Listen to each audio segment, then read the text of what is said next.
If you are a working professional generating genomics, transcriptomics, or multi-omics research data, but is dependent on outsourcing your research for analysis, then this program is for you. 2 decades ago, generating the first human sequence data took over 10 years.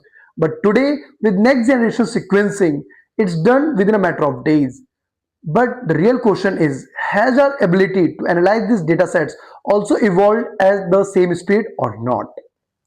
In the era of personalized medicine, sequencing is no more a limitation, and the real bottleneck is analysis, transforming raw FASTQ files into variants, expression profiles, and insights that guide scientific and clinical decisions.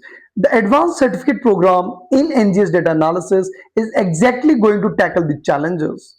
The program provides you end-to-end training in NGS data analysis, multi-omics research, image processing, and a number of other genomics related techniques.